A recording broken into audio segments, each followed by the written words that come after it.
Have you ever looked up at the sky and wondered why it's blue? It's a question that has fascinated people for centuries. Why is the vast expanse above us this particular color?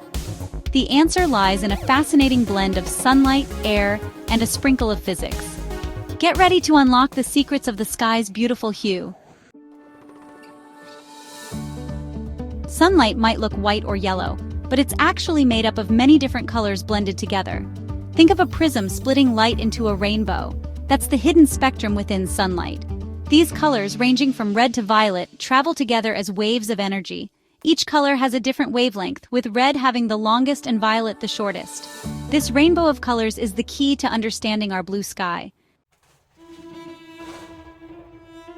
As sunlight enters the Earth's atmosphere, it encounters tiny particles of air, like nitrogen and oxygen.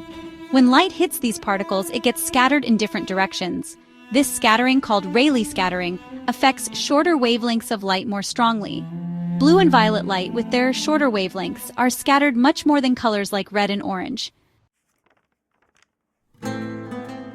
Section 4. Why not violet? If violet light has the shortest wavelength, shouldn't the sky look violet? It's true that violet light is scattered even more than blue, but our eyes play a role too. Our eyes are more sensitive to blue light than violet light, so even though there's more violet light scattered in the sky, we perceive the sky as blue because our eyes are better at detecting it. Section 5. The sunset's fiery palette. At sunrise and sunset, the sky transforms into a breathtaking canvas of reds, oranges, and yellows. This happens because sunlight has to travel through more of the atmosphere to reach our eyes.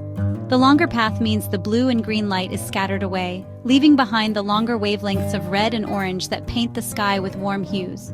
Did you know that on Mars, the sky appears red due to the presence of dust in its atmosphere? Explore the wonders of light and color and keep looking up at the sky with curiosity.